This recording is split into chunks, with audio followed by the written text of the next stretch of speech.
Pag-usapan natin ngayon ang mga exciting debates na posibleng mangyari na mapanood natin, na matututo tayo, makapanood tayo ng real bloodbath, hindi lang yung impeachment.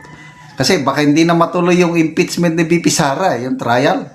Ito, mga debates. Unahin natin, post ni Sergeant De Leon. Sabi niya, debates we would love to see. Marcoleta versus Carpio. Yan, mag-discuss tayo in detail dito mamaya. Tariela versus Sasot. Attorney Guanzon versus Anticlair.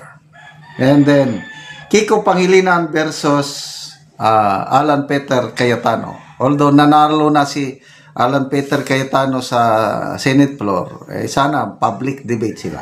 Okay, so unahin natin itong Marcoleta versus Carpio. Matutuloy na kaya? Ito. May post si Attorney G. Sabi niya, sana talaga ay matuloy po ang debating ito. Dahil ang hamon po para sa isang friendly debate ni Senator Marcoleta ay tinanggap na po ni Justice Carpio.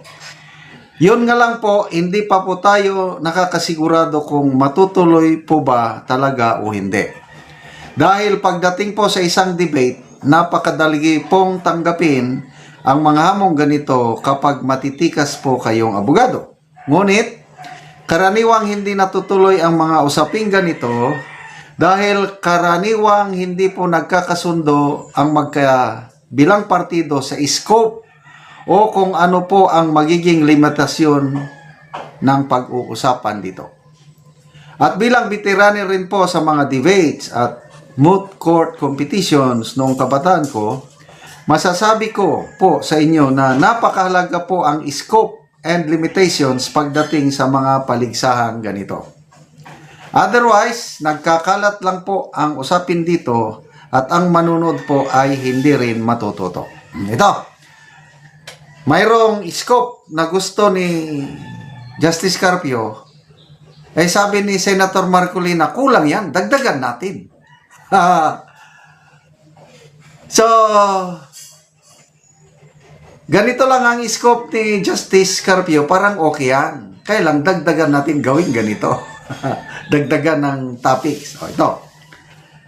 Sa ngayon po, ang proposal po ni Justice Carpio ay limitahan lang ang scope debate sa mga legal na konsepto. At naiintindihan ko po kung bakit ito ang kagustuhan nito. Dahil si Justice Carpio ay masasabi nating eksperto sa international law, sa UNCLOS at sa ating baseline law.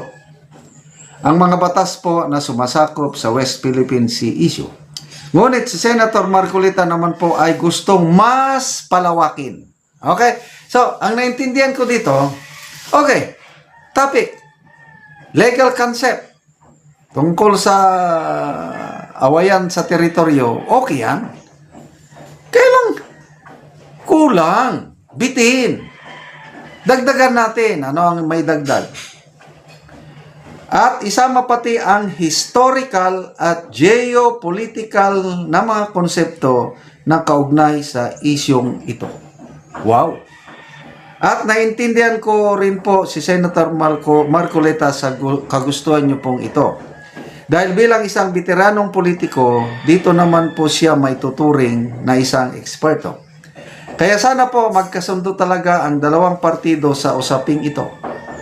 At huwag naman po sana nilang gawing palusot lang ito upang huwag nang matuloy ang debating ito. Bakit legal lang? Kulang yun. Paano kaming mga hindi abogado? Mas gusto ko yung historical at saka geopolitical concept. Mas maintindihan yun ng taong bayan kaysa yung legal.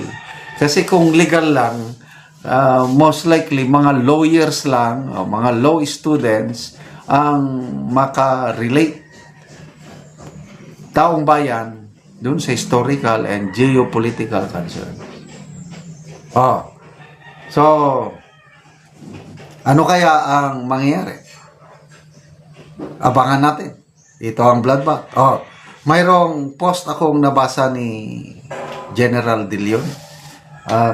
Binabatikos niya yung si Tariela. Kasi si Tariela, para bang pagkakaintindi niya, hinahamon siya ng debate ni Senator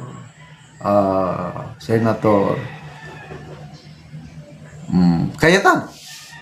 Sabi ni General De Leon, na wala naman akong narinig, nabasa, na direct na hamon kay Tariela. Ako rin, wala rin. Bakit na isip ni Tariela na hinahamon siya ng debate?